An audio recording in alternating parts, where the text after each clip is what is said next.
anybody's watching or is able to partake in our monthly Q&A and wrap up, that would be great. We're actually going to discuss the EDS Wellness website and all the work that has been done and issues that we faced and where we are now and what we still need to do.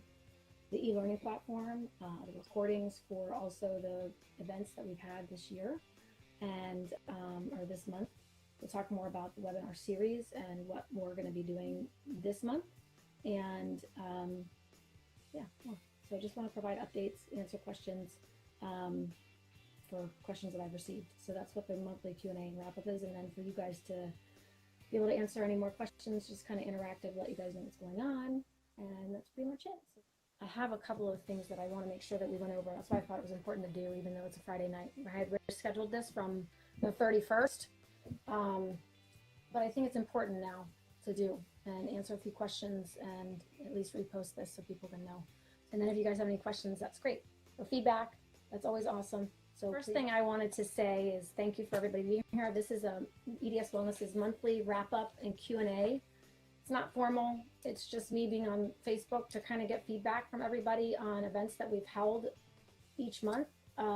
Questions that I've received that maybe I haven't been able to answer. I'm not the best with processes of email.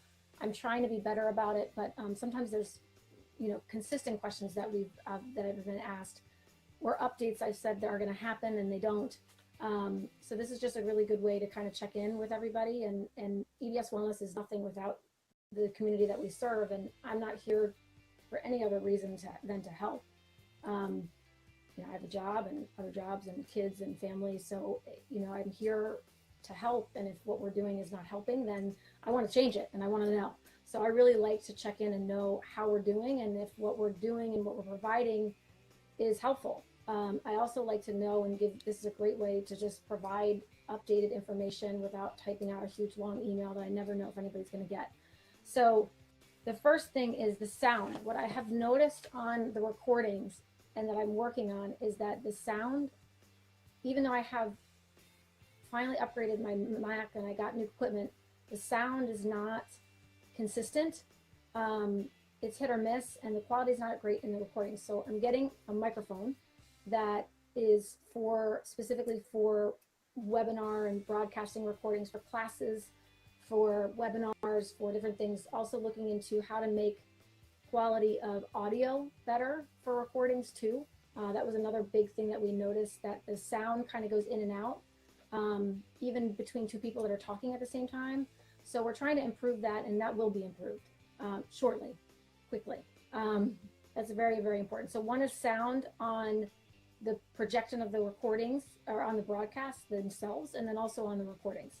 So we are going to increase and make sure that the quality of the sound of our recordings and our information and our broadcast is to the par that we want it to be and expect it to be, to provide the level of resource that we have planned and developed and expect to provide. So sound is one of those things that is really overwhelming when you first try to delve into this whole virtual stuff and try to figure out all these different ways that you can create content, work with content, reach people, and I have a much better handle on it, but the sound was kind of the last part to really kind of understand what we needed.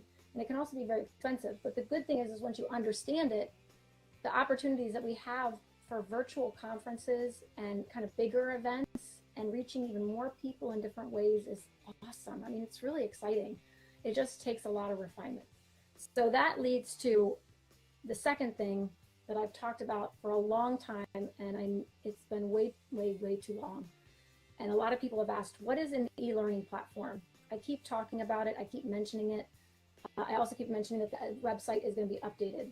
So without going into the story of the what's and the whys and where we are and why we are where we are and what I had to do to even get to this point, the website is live. EDS Wellness is back live.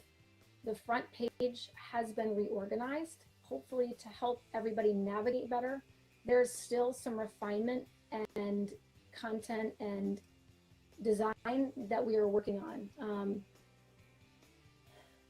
That has been a very, very long process, and I don't know why. It just is. Well, I do know why, but needless to say, I pretty much started doing the work myself, taught myself to try to just get it done. So where we are right now, it's been a long process just to get to where we are. But the bigger thing that's kind of behind the front page is the e-learning platform. And an e-learning platform is a virtual classroom, essentially. It provides, there is opportunity for us to develop a live classroom privately, which I've talked about before, and we've kind of done different things, and to have it more embedded on the site. But most importantly, we take the recordings and we put them on a platform, and it's there now, and you can kind of see it visually. And the way I created it was I basically took all the content that I've done over the many years of the conferences, and just recording, some silly recordings, some just me doing workouts in my room. But I basically put them together in chunks, all the Just 5 Minutes classes and all the yoga and hypermobility, all the Wellapalooza 2015. So it's not just the video recordings all in one place, but also the slides, presentations that go with each presentation recording. So everything in my OCD world is in a nice little package. And that package is very visually appealing, and it's very understandable. You got everything in one place. And we did that for several reasons. One, to kind of make sure that we were utilizing the content that we have developed and done for the best way for people to really understand it and use it and utilize it. There was a lot of people that didn't even know what resources were on our site or how to find them, and or where to find them.